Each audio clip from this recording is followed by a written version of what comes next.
बिस्मिल्लाहिर्रहमानिर्रहीम, अस्सलाम वालेकुम नाजरीन। आप देख रहे हैं प्रोग्राम वी टॉक और मैं हूं आपका मेज़बान हमजा भट्टी। नाज़रीन, आपको अहम खबरों से आगाह करते चलें कि इलेक्शन कमीशन ने N128 लाहौर से ओन चौधरी का जो नोटिस था वो मुअत्तल कर दिया है। और दूसरी जानिब मुल्क भर में एहतजाजी मुजाहरे का तहरीक का चलाने का ऐलान कर दिया है मौलाना फजलुर रहमान ने।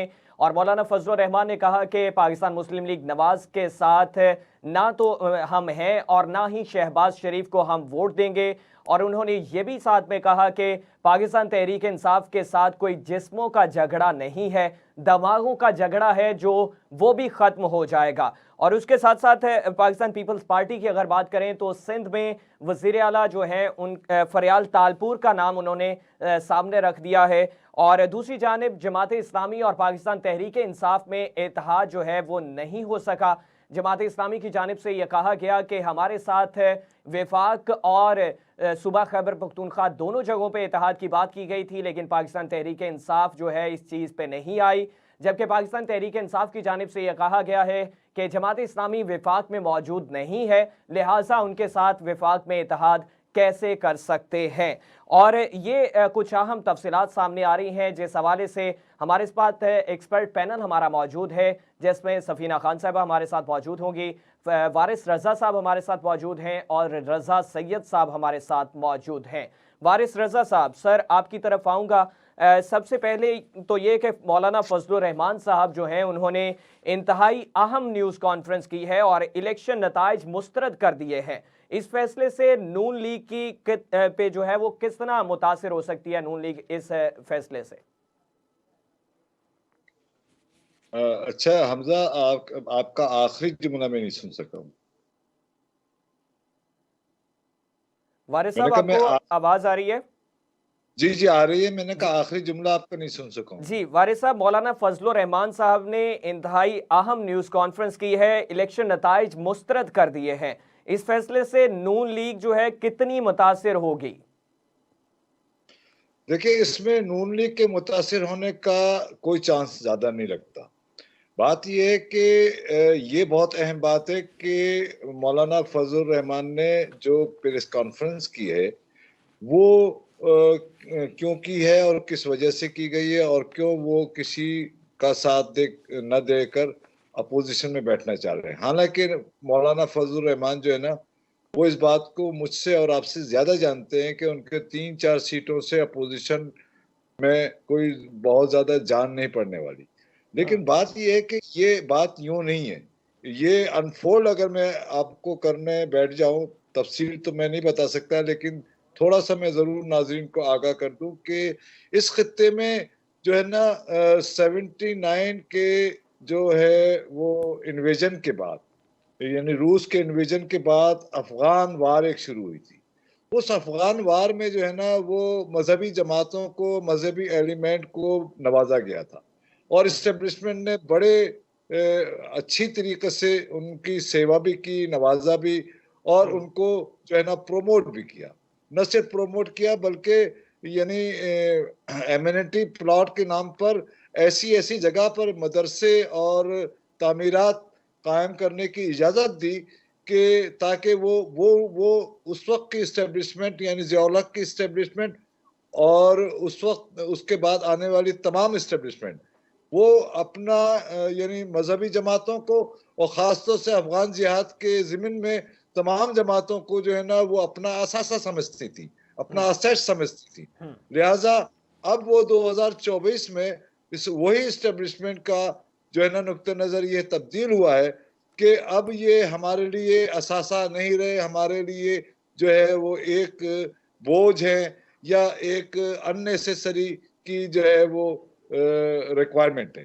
तो लिहाजा अगर आप इस पूरे इलेक्शन पर नजर दौड़ाएं तो आपको महसूस होगा और बहुत अच्छी तरह महसूस होगा कि पाकिस्तान की पूरे पॉलिटिकल हिस्ट्री में ये इलेक्शन जो है ना वो बिल्कुल एक तरीके से मजहबी जमातों को माइनस कर देने के मुतरादिफ है। ठीक है, तो ये जो मौलाना फजलुर रहमान का जो एहतजाज है वो बज़ाहिर तो वो सियासी तौर से वो उसको डील कर रहे हैं, लेकिन असल में वो उनका मसला जो है ना, वो मजहबी जो उनको अहमियत हासिल थी या उनको सपोर्ट दी जा सकती थी या दी जा रही थी इस्टेब्लिशमेंट की तरफ से, जो कि वो सपोर्ट अब इस्टेब्लिशमेंट ने अपनी तरफ से इनकी तरफ से खींच ली है। गो के ये इस्टेब्लिशमेंट ने अच्छा किया या बुरा किया, ये एक अलग डिबेट हो सकती है इस पर, लेकिन मजहबी एलिमेंट चूंकि अब उनके लिए अननेसेसरी हो गया है यानी गैर जरूरी हो गया है, लिहाजा वो मजहबी जमातें जिनको उन्होंने नवाजा था, जो उनका असासा बने थे, अब वो दोबारा से ये तकाजा कर रही हैं कि जनाब हमको आपने इस्तेमाल किया, हमको असासा समझते थे कल, और आज हमको आपने मक्खी की तरह, दूध से मक्खी की तरह निकाल कर फेंक दिया है। असल में मौलाना फजलुर रहमान का पूरा अहाता किया जाए, तज्जिया किया जाए, तो यही बात निकलती है। इसके अलावा और उनके एहतजाज में कोई बात मुझे नजर नहीं आती। ठीक है। अच्छा वारिस साहब, इसमें एक चीज़ और है, उन्होंने साथ में ये भी कहा कि पाकिस्तान तहरीक इंसाफ के साथ हमारी जिस्मों की लड़ाई है, झगड़ा है जिस्मों का, इसमें दिमागी झगड़ा नहीं है, और वो भी इम्कान जाहिर किया है और ये कहा है कि वो भी जल्द ठीक हो जाएगा। इस हवाले से क्या कहें? नहीं, उन्होंने इसको हमजा करेक्ट कर लिया, उन्होंने कहा कि जिस्म का नहीं दिमाग का झगड़ा है। हाँ जी, यही मैं अर्ज कर रहा हूँ कि जिस्म का जी नहीं जी, दिमाग का झगड़ा है और वो भी जल्द ठीक हो जाएगा।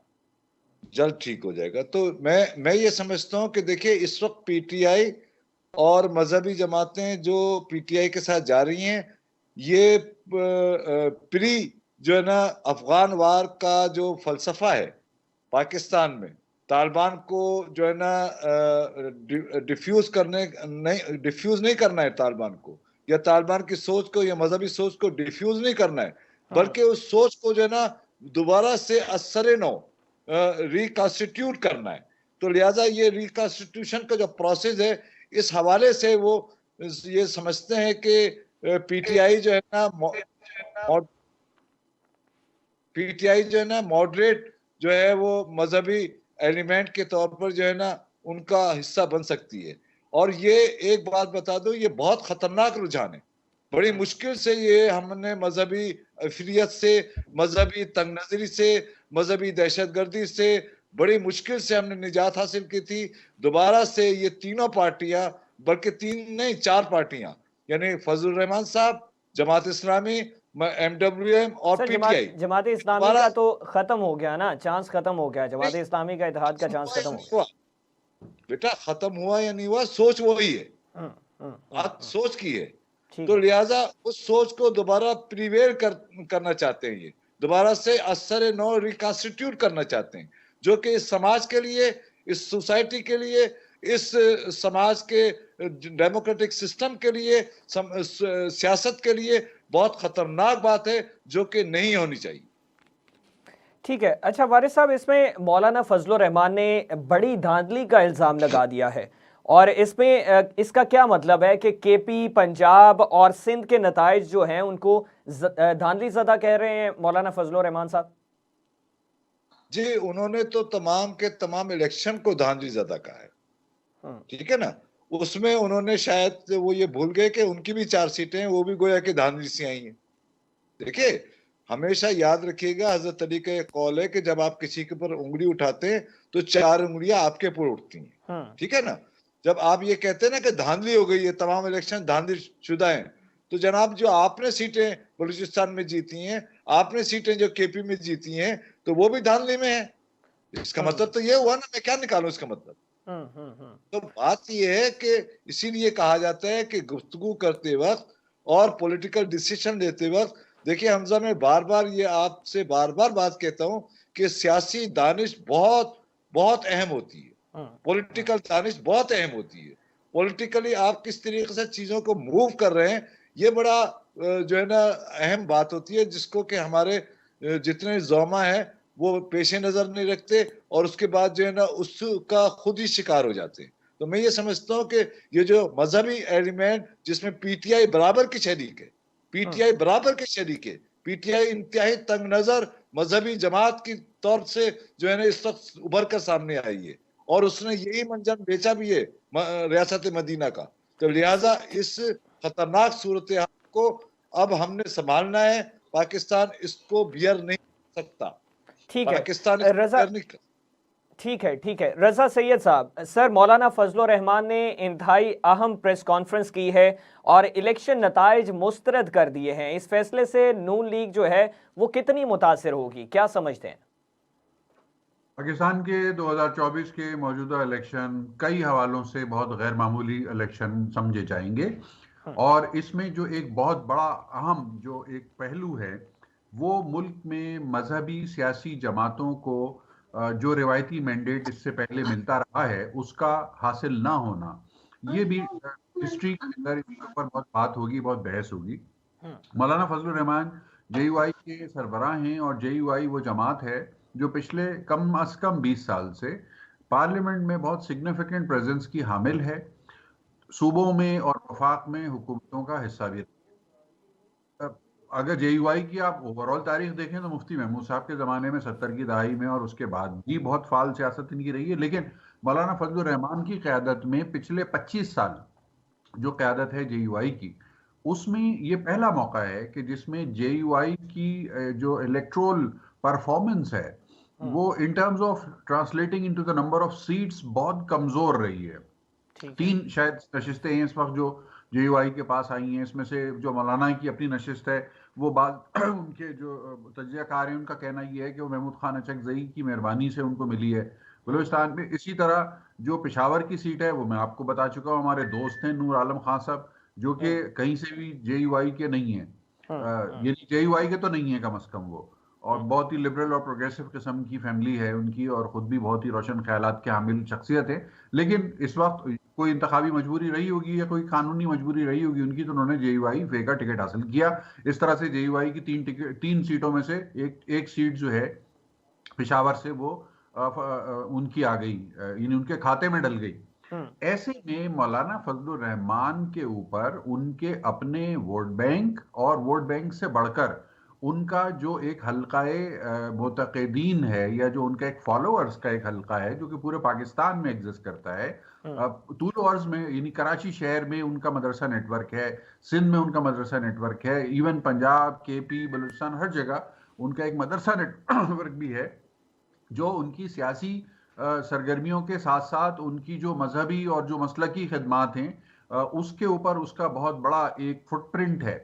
तो ऐसे में मजहबी जमातों का जमात इस्लामी का हमने देखा कि उनकी भी बहुत ज़्यादा यानी बुरी परफॉर्मेंस रही और जो 2 नशिस्तें उनकी निकली थी वो भी बाद में पता चलता है कि वो भी किसी इंतखाबी उज़रदारी की नज़र हो गई।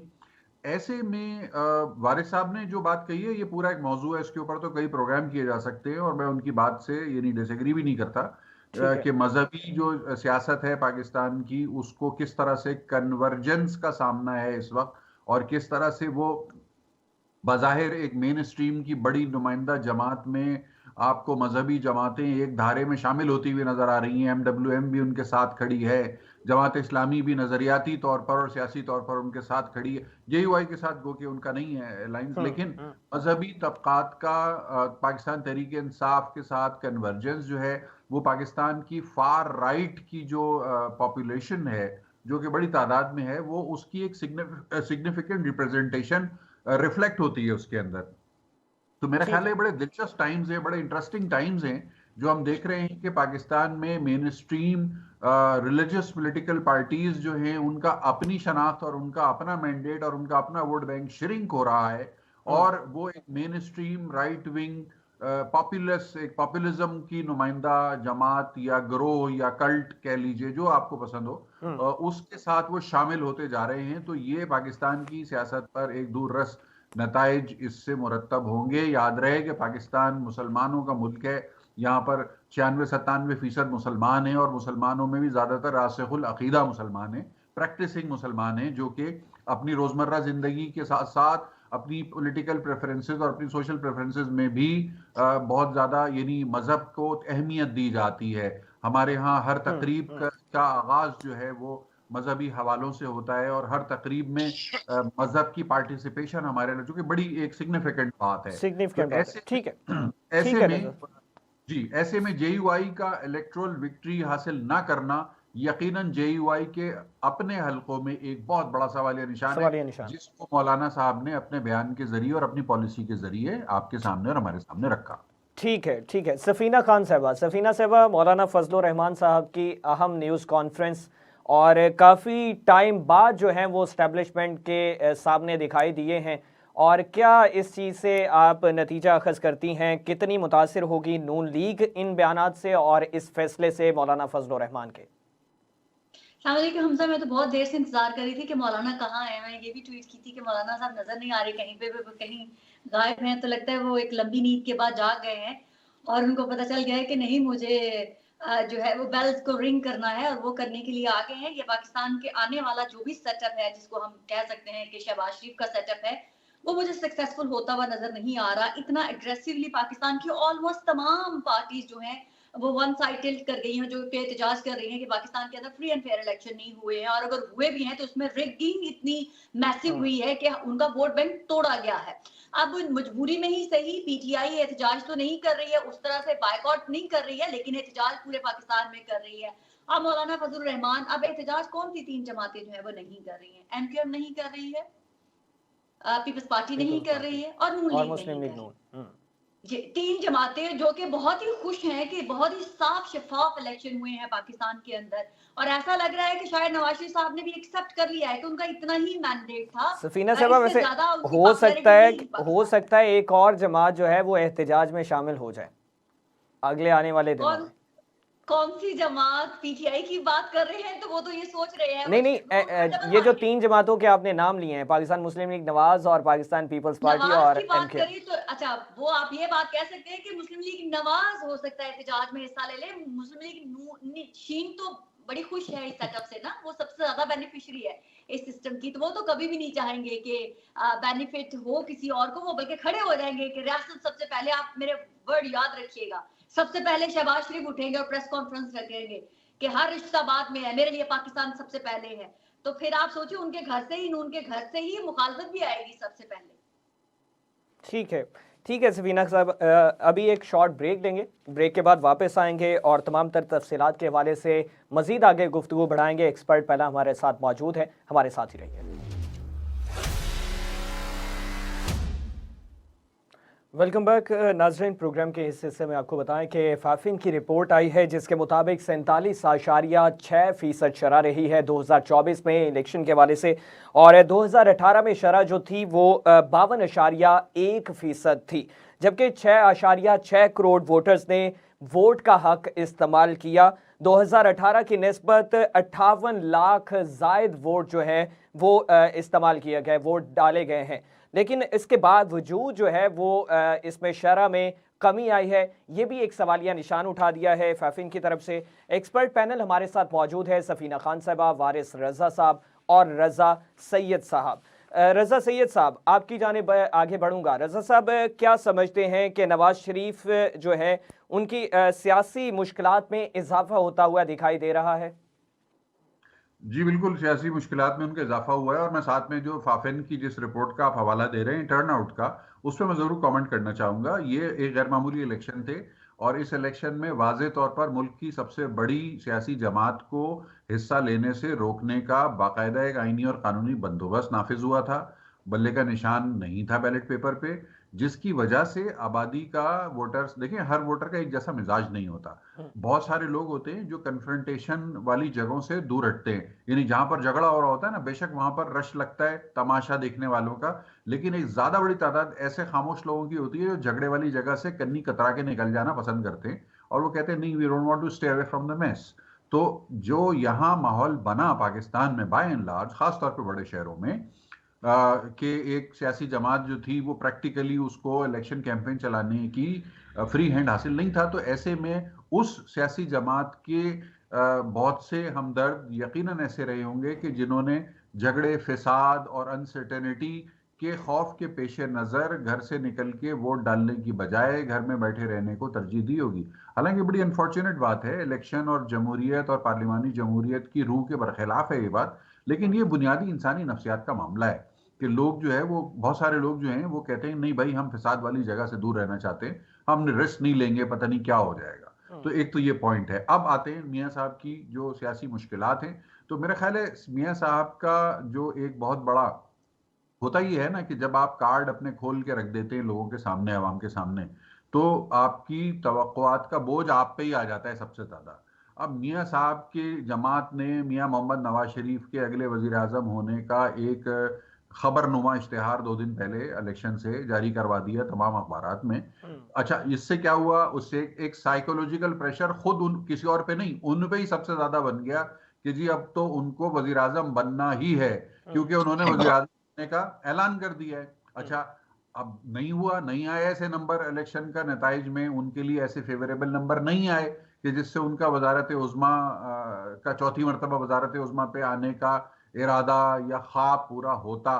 तो ऐसे में वो एक उन जैसे सीनियर 40 साल के पॉलिटिकल एक्सपीरियंस रखने वाले पॉलिटिशियन के लिए यकीनन बहुत बड़ा सेटबैक है। बिल्कुल एम्बेरसमेंट भी है इसमें एक ऑकवर्डनेस भी है। गो के पंजाब का सूबा बदस्तूर उनके पास है जो कि पाकिस्तान की 56% आबादी पर मुश्तमिल है, और कहा जाए तो गलत ना होगा कि जो वजीर आला पंजाब है वो तरक्याती स्कीमों के हवाले से और प्रोजेक्ट्स के हवाले से वजीर आजम पाकिस्तान से ज्यादा लेवरेज होती है उसके पास फंड्स को खर्च करने की और यूटिलाइज करने की।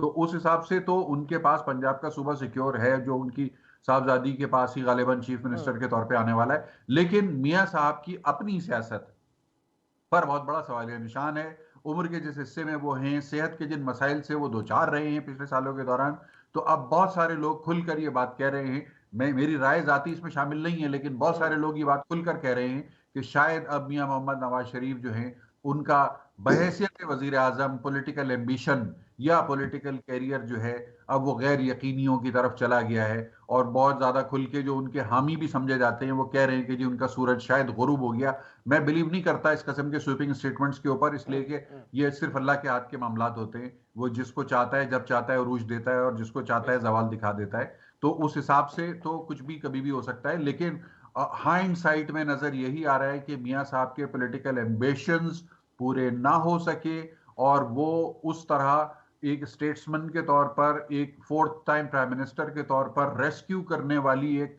शख्सियत के तौर पर जिस जिम्मेदारी के साथ पार्लियामान में आना चाहते थे, उनको वेलकम करना पाकिस्तान के वोटर्स ने उस तरह से रिस्पॉन्ड नहीं किया है। अब अगर वो बैक सीट पर बैठकर और अपनी विजडम के जरिए अपने भाई की हुकूमत को या अपनी बेटी की हुकूमत को अगर वो गाइड करते रहेंगे तो वो तो काबिल फहम रहेगा। लेकिन लीडिंग फ्रॉम द फ्रंट वाला जो मामला है वो अब इस वक्त मियाँ मोहम्मद नवाज शरीफ के सामने नजर नहीं आ रहा है। ठीक है। अच्छा, वारिस रजा साहब, सर आपकी तरफ एक तो सियासी करियर नवाज शरीफ साहब का उस पर क्या असर पड़ रहा है, किस तरह से, और दूसरी जानिब ये कि 2/3 अक्सरियत अगर जो है वो नहीं मिलती, मखलूत हुकूमत बनती है और नवाज शरीफ साहब वज़ीर आज़म नहीं बनूंगा, ये वाला जो तरीक़ाकार है, ये वाला जो बयानिया है, ये वाला जो फैसला है, ये हुकूमत में मौजूद या अपोजिशन जो है हुकूमत में नून लीग की पोजीशन उस पे और वोटर जो है उनका सपोर्टर जो है उसके मोरल पे क्या इफेक्टिव, कितना इफेक्टिव हो सकता है? देखिए, इसमें जो रजा साहब ने यानी अपनी राय दी उससे मैं स्लाइटली थोड़ा सा यानी अलग मेरी एक राय है।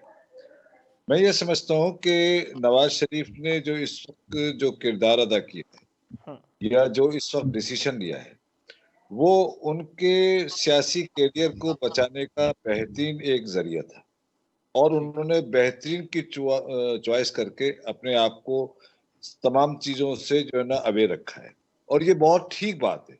और बकौल रजा साहब के ये बात में उनकी बिल्कुल दुरुस्त है कि एज एन स्टेटमेंट वो जो है ना यानी बैक फ्रंट से जो है ना वो चीजों को चलाएं तो वो ज्यादा उनके लिए काबिले तारीफ बात भी है और उनकी बका का यानी उनकी सियासी बका की बात भी बेहतर तौर से होगी। एक बात।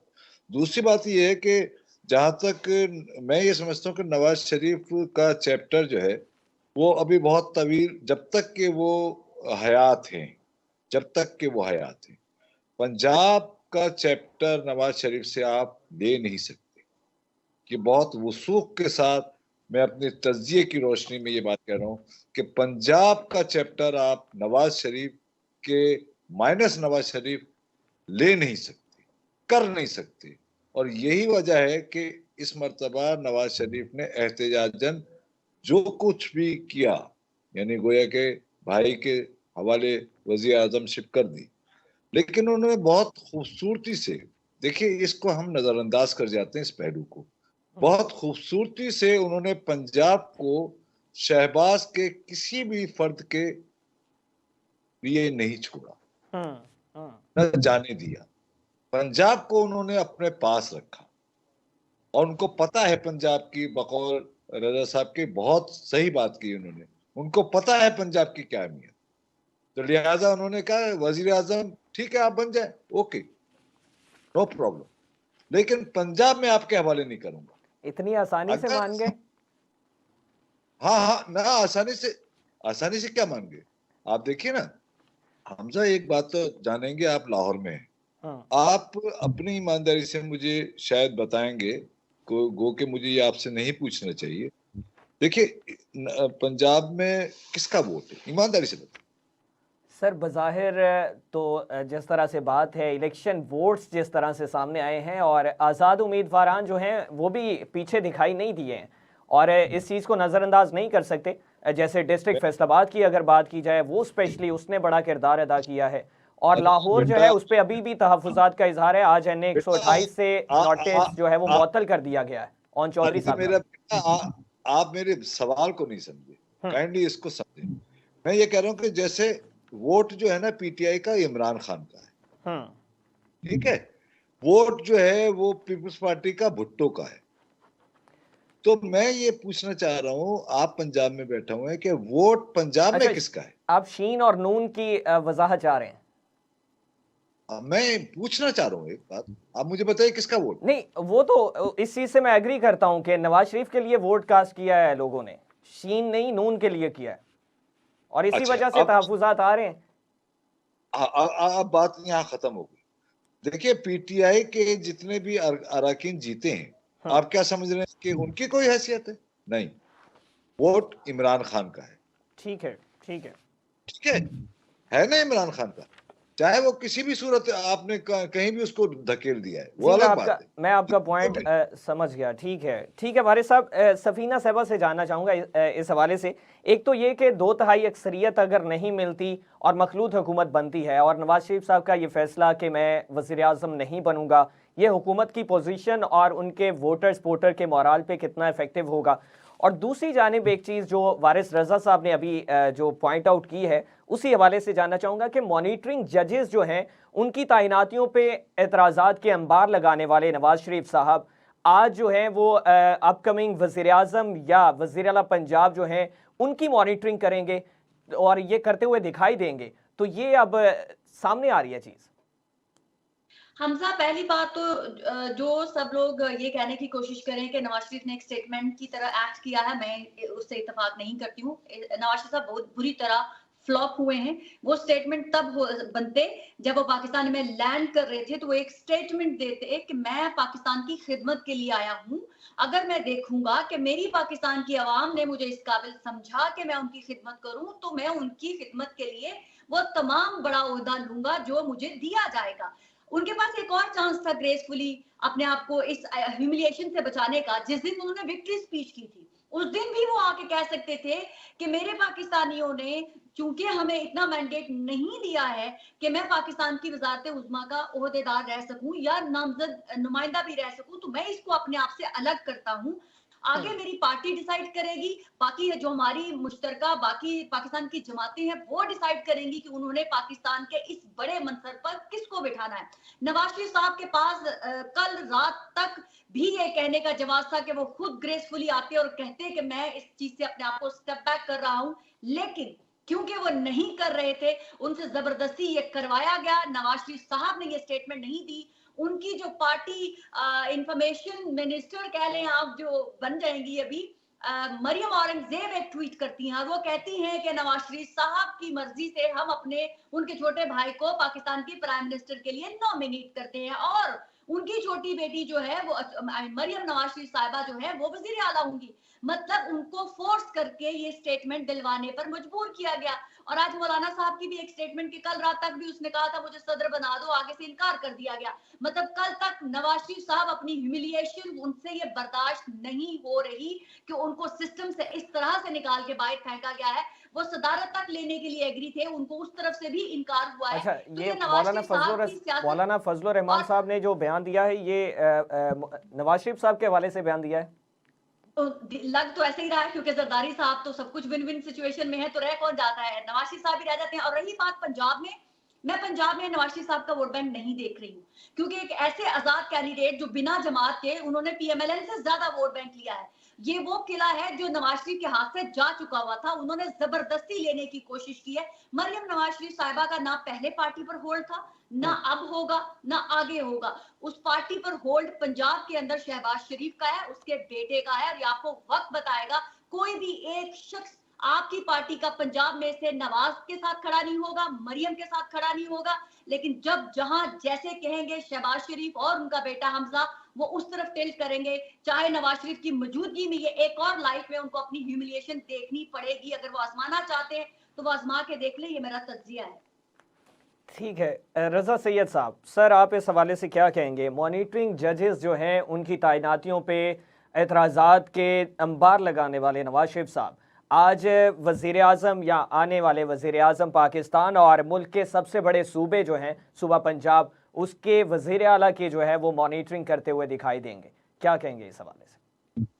इसमें देखें, इस वक्त जब एक पोलराइजेशन वाली सूरत-ए-हाल है और इलेक्शन में जो एडमिनिस्ट्रेटिवली जिन लोगों ने काम किया है रिटर्निंग ऑफिसर्स के तौर पर, इसमें जुडिशियल ऑफिसर्स भी थे, इसमें एग्जीक्यूटिव एडमिनिस्ट्रेशन के लोग भी थे। अब उसमें बात वही है कि एक जमात को अगर एक जगह से फेवरेबल नतीजा मिल गया तो ऑल इज वेल हो गया, उस आरओ से भी शिकवा नहीं हुआ और उस डिप्टी कमिश्नर से और डिस्ट्रिक्ट एडमिनिस्ट्रेशन से भी कोई शिकायत नहीं हुई। लेकिन वो हल्के जहां से आप हार गए या जहां से आपको गैर मुतवक्का तौर पर शिकस्त हो गई, तो अब आप उसकी जो वजूहात तलाश कर रहे हैं, ये बड़ा दुश्वार गुजार होता है। वो कहते हैं कि एक अंग्रेजी का मकूला है कि while success has too many fathers, failure is always an orphan। तो जहां नाकामी होती है ना, नाकामी की जिम्मेदारी कोई लेने के लिए तैयार नहीं होता।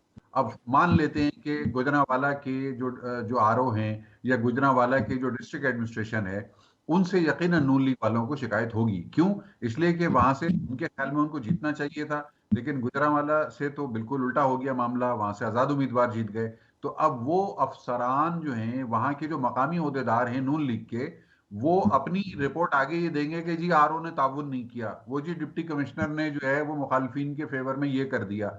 अब ये रिपोर्ट करके अपनी गर्दन बचाते हैं मकामी जो लीडरशिप होती है। तो उसका नतीजा फिर ये निकलता है कि एक तासुर बन जाता है कि नहीं नहीं भाई एडमिनिस्ट्रेशन में ये बैड लिस्ट के लोग हैं, ये गुड लिस्ट के लोग हैं, एक व्हाइट लिस्ट बन गई, एक ब्लैक लिस्ट बन गई। अब हुकूमत आएगी तो ट्रांसफर, पोस्टिंग, उखाड़ पछाड़ वो सब कुछ भी होगा और बैकलैश भी आएगा एक दूसरे के फेवर के। अच्छा, इसका ये मतलब नहीं है कि ये बेबुनियाद है, ऐसा होता भी है। मैं जानता हूं एक आरओ के बारे में कल रात मेरे सामने 3.5 करोड़ रुपए की डिमांड आई इलेक्शन के नतीजे, एक एमपीए के, मैं ज्यादा डिटेल नहीं शेयर कर सकता, एक एमपीए के नतीजे को तब्दील करने के लिए आरओ की तरफ से और आरओ के साथ जो कुछ एहलकार थे जिनका नाम लेना बिल्कुल ही मुनासिब नहीं है, 3.5 करोड़ की डिमांड मेरे सामने आई। वो उम्मीदवार मेरे सामने बैठा हुआ था रात में और उसके फोन पर, स्पीकर फोन पे सारी कोऑर्डिनेशन हो रही थी।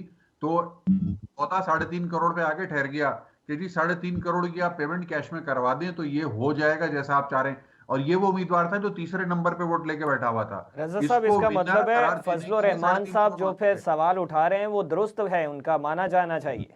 हाँ, यही बात मैं कहना चाह रहा हूँ कि ये बेबुनियाद नहीं है। 3.5 करोड़ की सौदेबाजी का तो मैं खुद अपने सामने देख के आया हूँ कि 3.5 करोड़ की डिमांड की है एक आरओ ने, और सिर्फ आरओ अकेला नहीं है इसके अंदर, इसमें दीगर लोग भी हैं। और दीगर में कौन कौन है वो मुझसे मत पूछिएगा आप, ठीक है? तो 3.5 करोड़ मांगे गए हैं कि 3.5 करोड़ की पेमेंट अरेंज कर दें तो आपको तीसरे नंबर से उठा के पहले नंबर पे कर दिया जाएगा। दरखास्त, डॉक्यूमेंटेशन, हर चीज, फाइल वर्क तैयार, वकील तैयार बैठा है। 3.5 करोड़ का बंदोबस्त नहीं हो रहा था उस आदमी के वक्त। अगर वो करने में कामयाब हो गया 3.5 करोड़ का बंदोबस्त, तो एक हल्के में आपको रिजल्ट चेंज होता हुआ मिलेगा। जब वो रिजल्ट चेंज होगा तो मैं ही बताऊंगा आपको बैठ के कि वो कौन सा हल्का है, अभी नहीं बताऊंगा। ठीक है वारिस रजा साहब, वारिस रजा साहब, एक जो आप बात कर रहे थे नवाज शरीफ साहब के वोट के हवाले से, इस हवाले से अगर मैं आपको बताना चाहूँ कि नवाज शरीफ साहब के दो बहुत करीबी साथी, उनके ट्वीट्स जो हैं वो मेरी नज़र से गुजरे, जिस पे उन्होंने मायूसी का इजहार किया और ये बात कही, कौम आपने नवाज शरीफ के साथ अच्छा नहीं किया, एक वक्त आएगा आप इस चीज़ को पछताएंगे या इस चीज़ को जहन नशीन ज़रूर करेंगे। तो मतलब नवाज शरीफ साहब भी कहीं ना कहीं खुद इस बात पे मुतमईन नहीं है कि कौम मेरे साथ है। देखिए, ये जावेद लतीफ के ट्वीट की आप बात कर रहे हैं। नहीं, मैं दो ठीक है। और साथियों की बात कर रहा हूँ जो हर जगह पे उनके साथ मौजूद होते हैं, बैरून मुल्क जी भी वो और मुल्क में भी। जी नाम जावेद नहीं है लतीफ का भी हमजा। इसी किस्म का जी जी जावेद लतीफ का भी ट्वीट है। देखिए, बात ये है कि उनसे एक जो मोहब्बत करने वाले लोग होते हैं वो जाहिर है अपने तौर से चीजों को देखते हैं, लेकिन मेरे ख्याल में इस तरीके से देखना नहीं चाहिए। मेरा अपना नुक्ता नजर ये है कि इसको पॉलिटिकली देखना चाहिए। अगर नवाज शरीफ फर्ज किया कि उनके बकौल कि जो है वो फर्ज किया कि किसी तरीके से यानी उसको जिक पहुंचाई जा रही है या उसको कम किया जा रहा है, तो उसको पॉलिटिकली देखना चाहिए कि पॉलिटिकली तौर से नवाज शरीफ ने या नवाज शरीफ की पॉलिटिक्स ने क्या क्या गलतियां हुई हैं, वो गलतियों को दुरुस्त करना चाहिए। मैं बार बार ये बात कहता हूं तमाम दोस्तों से कि सियासत में दुरुस्त की लाजमी अमल होता है। सियासत में गलतियां होती हैं, सियासत में गलत डिसीजन होते हैं, ऐसा नहीं है कि नहीं होते, लेकिन ये कि अपनी गलतियों को रेक्टिफाई करना, उस पर ओवरव्यू करना, रिव्यू उसको करना, ये बहुत जरूरी है। तो मेरे ख्याल में ये एक अकीदे के हवाले से या मोहब्बत के हवाले से आप ठीक है अपनी वो बता रहे हैं कि मैं वफादार हूं, तो वफादार होना कोई बुरी बात नहीं है, लेकिन वफादारी का मकसद ये नहीं होता कि आप जो है ना क्रिटिकल जायजा ना लें। क्रिटिकली उसका बहुत जरूरी जायजा होता है कि दोस्त को अगर आपको बचाना है तो उसका तनकीदी जायजा लीजिए। तनकीदी जायजा दोस्त का नहीं लेंगे तो फिर आप उसके दोस्त नहीं है, बल्कि आप उसकी दुश्मनी का काम कर रहे हैं। तो मैं ये समझता हूँ, ये ट्वीट्स मैंने भी एक अहम बात के लिए तो मुझे 30 सेकंड दीजिएगा, कता कलामी की माजरत। जी जी जी तो मैं ये कह रहा हूँ कि ये इस किस्म रजा के साहब जो अभी ट्वीट्स करना चाह होते रहे हैं? बोलने दें जी हमको। बताइए। वारिस साहब की इजाजत से देखिए, इस वक्त सूरत हाल ये है कि अली अमीन गंडापुर साहब पीटीआई की तरफ से केपी के वजीर आज़म नामजद हो गए हैं। अन करीब एक ऐसी इक्वेशन नजर आएगी आपको कि केपी के वजीर आला वफाक से राब्ते के लिए ऐवान वजीर आजम की बजाय ऐवान सदर में बैठे हुए आसिफ अली जरदारी साहब के साथ मामलात कर रहे होंगे।